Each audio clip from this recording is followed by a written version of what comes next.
Hello बच्चों, कैसे हैं आप लोग। आशा करते हैं आप लोग बहुत ही अच्छे होंगे। तो दोस्तों, आज मैं आप लोगों के लिए क्लास 9 के चैप्टर नंबर 2, क्लास 9 का चैप्टर 2 यानी क्लास 9 या कक्षा 9 के चैप्टर दूसरे की बात करूंगा, जिसका नाम है बहुपद। जिसका नाम क्या है? बहुपद।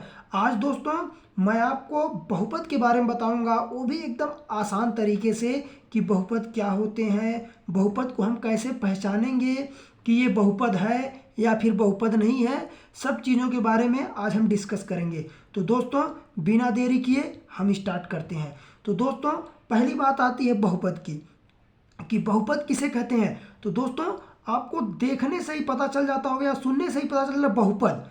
बहुपद का मतलब हो गया जिसमें बहुत से पद होते हैं, उसे हम क्या कहते हैं? बहुपद कहते हैं। बहुपद आप ये भी कह सकते हैं कि जिसमें एक या एक से अधिक पद होते हैं, उसे हम बहुपद कहते हैं। अब जो हमारा बहुपद होता है वह दो चीज़ों से मिलकर बना होता है। बहुपद कितने चीज़ों से मिलकर बना होता है? दो चीज़ों से मिलकर बना होता है। पहला होता है चर। पहला क्या होता है? चर। और दूसरा क्या होता है? अचर। हमारा जो बहुपद होता है वो दो राशि से मिलकर बना होता है, पहली चर राशि और दूसरी अचर राशि। अब बात आती है दोस्तों कि हम लोग चर राशि किसे कहते हैं और अचर राशि किसे कहते हैं। तो दोस्तों जो चर राशि होती है, चर राशि का मतलब हो गया जितने भी ए से लेकर के जेड तक, ए टू जेड तक जितने भी ए बी सी डी के अक्षर आते हैं उन्हें हम चर राशि कहते हैं। और दूसरी बात है दोस्तों अचर राशि। अचर राशि किसे कहते हैं? अर्थात अचर राशि हम उसे कहते हैं जो गिनती यानी जीरो से लेकर के जो हमारी 100 तक या जीरो से लेकर के 100 तक जो हमारी गिनती होती है उसे हम अचर राशि कहते हैं। तो दोस्तों अब बात आती है बहुपद की। जो हमारा बहुपद होगा वो इन्हीं लोगों दोनों से मिलकर बना होगा, चर और अचर से। अर्थात बहुपद देखिए ऐसे बन सकता है, जैसे हो सकता है 2x + y या 2x + 5, 3y + 4, 6x + 8। देख रहे हैं इसमें आपको गिनती भी दिखाई दे रही है और ABCD के पार्ट भी दिखाई दे रहे हैं। तो हमारा जो गिनती वाला पार्ट आता है उसे हम कहते हैं अचर पार्ट, और जो हमारा ABCD वाला पार्ट आता है उसे हम कहते हैं चर पार्ट। तो आपको इतना समझ में आ गया होगा कि चर और अचर किसे कहते हैं। ABCD वाले को चर कहते हैं और जो गिनती वाला पार्ट होता है उसे अचर कहते हैं। और बहुपद किसे कहते हैं?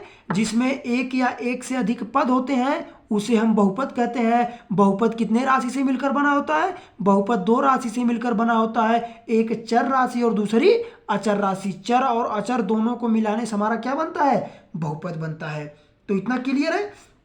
अब आते हैं हम लोग बहुपद का मानक रूप। बहुपद का मानक रूप क्या होता है दोस्तों?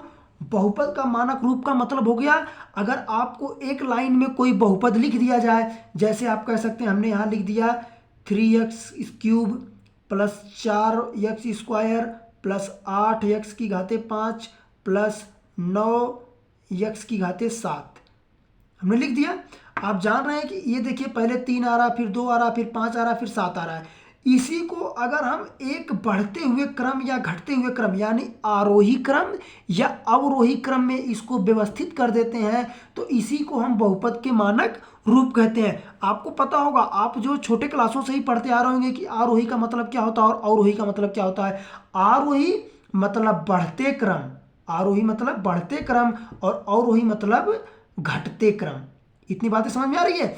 यानी बहुपद को उसकी घात के आधार पर अगर हम एक अच्छे से रूप में व्यवस्थित कर देते हैं तो उसे हम बहुपद का मानक रूप कहते हैं। मतलब जैसे अब देखिए पहले 3 आ रहा, फिर 2, 5, 7 घात आ रहा है कि नहीं? अरे पहले x⁵3 है, फिर x⁵2 है, फिर x⁵5 है, x⁵7 है कि नहीं है? तो इसको हम सही ढंग से व्यवस्थित करते हैं। सही ढंग का मतलब पहले बड़ी वाली लेते हैं, बड़ी कितनी है? x⁵7, तो 9x⁵7 लेते हैं, फिर प्लस 5 वाली को 8x⁵5 प्लस 2x⁵3, फिर प्लस 4x⁵2। इसी को इसके मानक रूप में जो लिख देते हैं, मतलब एक अच्छे क्रम में व्यवस्थित करके हम लोग लिख देते हैं, उसे ही हम बहुपद का मानक रूप कहते हैं। यानी बहुपद के किसी भी पद को उसके क्रम में लिखने की प्रक्रिया को ही या तो आरोही क्रम में लिखें या अवरोही क्रम में लिखें, लिखने की प्रक्रिया को ही हम बहुपद का मानक रूप कहते हैं। अब बात आती है दोस्तों बहुपद की घात। बहुपद की घात क्या होती है? बहुपद की घात की बात आती है तो दोस्तों इधर देखिएगा इस साइड, तो घात की बात आती है, देखिएगा जैसे हम यहाँ एक बहुपद लिख दिए 3x की पावर 8 माइनस 8x की पावर 7 माइनस 8x की पावर 6 प्लस 8x की पावर 3 प्लस 10 यहाँ लिख दिए हैं। और पूछे बताइए ये आपको एक बहुपद दिख रहा है कि नहीं दिख रहा है? ये बहुपद है कि नहीं है? बहुपद है, क्योंकि इसमें एक या एक से अधिक पद है, इसलिए ये हमारा बहुपद है। अब आप बताइए कि इसमें बहुपद की घात की बात आई है, तो बहुपद की घात अब इसमें हम खोजेंगे कि सबसे ज़्यादा घात x की सबसे ज़्यादा घात कितनी है। अब देखिए पहले 8 है, फिर 7 है, फिर 6 है, फिर 3 है और फिर एक अचर पद है, तो सबसे ज़्यादा घात कितनी है? 8 है। x की सबसे ज़्यादा घात कितनी है? 8 है, तो हम कहेंगे इसकी घात कितनी है? 8 है। जो x या y कुछ भी हो, कोई भी चर पद हो, जो चर पद की सबसे ज़्यादा घात होगी वही पूरे बहुपद की क्या होगी? घात होगी। अब बात आती है बहुपद का गुणांक। क्या बात आती है? बहुपद का गुणांक। अब देखिएगा घात और गुणांक में बहुत ज़्यादा फर्क नहीं है दोस्तों। अब देखिए जैसे यहाँ x की पावर कितना रखा गया? 8। अब कहा जाएगा कि x की पावर 8 के आगे कितनी गिनती लिखी गई? 3। तो कहा जाएगा अगर कोई पूछेगा कि x की पावर 8 का गुणांक कितना है, तो x की पावर 8 के आगे जो गिनती होती है वही उसका गुणांक होता है। समझ रहे हैं? जैसे हम यहाँ लिख दिए ax की पावर 2। अब हम पूछें कि x स्क्वायर का गुणांक कितना है, तो x स्क्वायर का गुणांक कितना है? a है। अगर हम यहाँ लिख दिए माइनस bx की पावर 3 माइनस cx की पावर 4। आप देखिएगा इधर, आप देख रहे हैं अगर हम पूछे x की पावर 3 का गुणांक कितना, तो x की पावर 3 का गुणांक कितना है? b। लेकिन b क्या क्या लगा है? माइनस, तो इसका गुणांक कितना हो जाएगा? Minus b। अगर हम पूछें इस पूरे बहुपद की घात कितनी है, तो आप देख रहे हैं सी एक्स की पावर 4 सबसे ज़्यादा घात कितनी है? 4। तो इसकी घात कितनी हो जाएगी? 4। बात समझ आ रही है? गुणांक की बात करेगा अगर एक्स स्क्वायर, जैसे हम लिख देते हैं यहाँ 3x square plus 8x minus 7x cube plus 8x की पावर 5 कर लेते हैं। अब हमें यहाँ पूछ देते हैं कि x का गुणांक कितना है, तो x का गुणांक कितना है? 8। कैसा? 8 प्लस 8। अब पूछे x की पावर 3 का गुणांक कितना है, तो x की पावर 3 का गुणांक कितना है? माइनस 7। x की पावर 5 का गुणांक कितना है? प्लस 8। x स्क्वायर का गुणांक कितना है? 3। बात समझ में आ रही है? तो ऐसे हम बताते हैं गुणांक। और घात की बात आती है तो घात हम कैसे बताते हैं? घात का मतलब हो गया कि जो हम कोई अगर बहुपद दिया है उसमें सबसे ज़्यादा जो घात होती है वही आपका क्या होता है?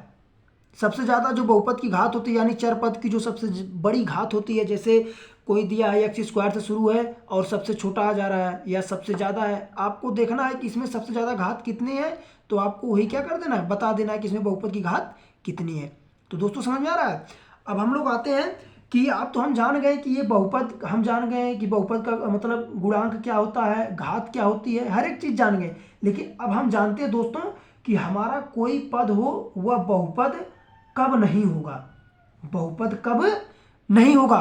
तो दोस्तों अगर आपको बताना है कि बहुपद कब नहीं होगा, तो आपको एक बात याद रखनी होगी हमेशा अपने दिमाग में कि बहुपद तभी नहीं होगा। आपको हमेशा अपने दिमाग में एक बात याद रखनी है कि आपको बहुपद कब नहीं होगा, आपको ये बताने के लिए आपके दिमाग में हमेशा एक बात याद होनी चाहिए कि चर क्या होता है और अचर क्या होता है, जो कि मैं ऊपर बता चुका हूं कि चर क्या होता है, ए से जो जेड तक होते हैं उसे चर कहते हैं। अचर क्या होता है? 0 से जो 100 तक गिनती होती है उसे हम क्या कहते हैं? अचर कहते हैं। दोस्तों अगर ये चीज़ आपको याद रहेगी तो आप बहुपद आसानी से बता सकते हैं कि बहुपद है या बहुपद नहीं है। तो दोस्तों इसमें पहली पॉइंट क्या है? पहली पॉइंट ये है बहुपद ना होने का, आपको याद होना चाहिए कि जो चर पद होता है यानी ABCD का A to Z तक जितने अक्षर होते हैं वो आपका कभी करणी के अंदर नहीं आना चाहिए, यानी रूट के अंदर नहीं आना चाहिए। जैसे रूट x हो जाए या रूट y हो जाए या रूट z हो जाए, अगर ABCD का कोई भी अक्षर रूट के अंदर आता है तो वह पद हमारा बहुपद नहीं होगा। ठीक है दोस्तों, अगली पॉइंट आती है, ये तो हमारा पहला, अगर रूट के अंदर कोई भी x y z आ गया तो हमारा बहुपद नहीं होगा। एकदम याद रखिएगा, x y z अगर कोई भी ABCD का अक्षर अगर करणी के अंदर आ गया तो हमारा बहुपद नहीं होगा। सेकेंड कंडीशन है या दूसरी कंडीशन है दोस्तों, अगर कोई भी चर पद बटे में आ जाए, जैसे बटे का मतलब हो गया, जैसे हम लिख दिए, जैसे होता है ना 1/2, 1/4, 5/6 ऐसे होता है, तो ये तो गिनती है, गिनती की नहीं बात हम कर, चर पद यानी ABCD का। अगर हम यहाँ 2/x कर दें, 4/y कर दें, 6/z कर दें, अगर ऐसे भी कोई पद आ जाता है तो वो हमारा बहुपद नहीं होता है। ये दो कंडीशन आपको याद रखनी है दोस्तों। पहला कि कोई भी चर पद हमारा करड़ी में नहीं होना चाहिए, और दूसरा कोई भी चर पद हमारा बटे में नहीं होना चाहिए, तब हमारा ये बहुपद नहीं होगा। ये हो गई दोस्तों बहुपद। अब हम आपको 3 चीजें बताए हैं।